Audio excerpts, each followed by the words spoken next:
এই মোবাইল নামক গজবের কারণে চোখের পানি শুকায় গেছে।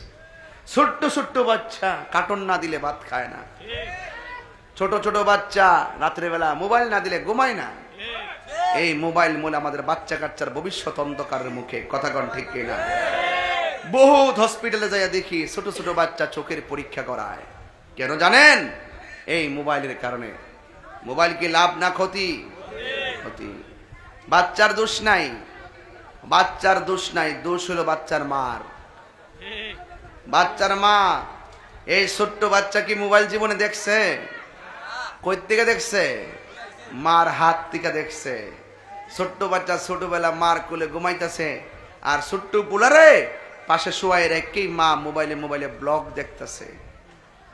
আর বাচ্চা দেখে দেখা শিক্ষা ফেলাইছে, মোবাইল দাও, কার্টুন দাও, কার্টুন, নাইলে ভাত খাবো না।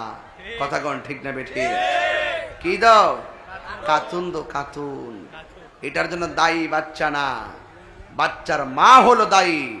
আপনি মোবাইল দেখবেন ভালো কথা, কিন্তু আপনি মোবাইল যদি দেখবেন বাচ্চা থেকে আলাদা এক জায়গায় যায় দেখেন। এই বাচ্চা মোবাইলে নেশায় হবে, চোখের পাওয়ার কমে যাবে। আজকে বাচ্চাগুলো লেখাপড়া দেখলে অবাক। যার টাকা পয়সা কিছু আছে, হের বাচ্চা যদি লেখাপড়া করে দেখবেন অটোমেটিক পরীক্ষা নম্বর 1, পরীক্ষায় প্রাইভেট পড়লে রোল নম্বর 1। সব কোন রকম ভাবে রেজাল্ট দিতেছে, কিন্তু ভবিষ্যৎ অন্ধকার। কথা কন ঠিক কিনা? ভবিষ্যৎ কি? অন্ধকার। এই জন্য আমার যুবক ভাইয়েরা, আল্লাহ রাব্বুল আলামিন বলছেন, ও বান্দারা, কম কম করে হাসো, বেশি বেশি করে কাঁদো। কাঁদলে গুনাহ মাফ হয়, কাঁদলে সিনা সাফ হয়।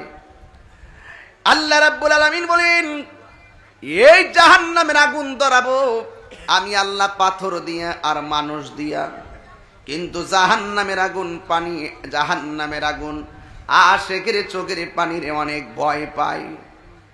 জাহান্নামের আগুন আশিকের চোখের পানিরে কি ভয় পায়? কারণ আশিকের চোখের পানির ভয়ে জাহান্নাম আল্লাহরে বলে, আল্লাহ তুমি আমার মাঝে সব দিও, কিন্তু তোমার প্রেমিকের চোখের পানি আমার মাঝে দিও না। তোমার প্রেমিকের চোখের পানি দিলে আমি জাহান্নামের বাহাদুরি বন্ধ হয়ে যাবে।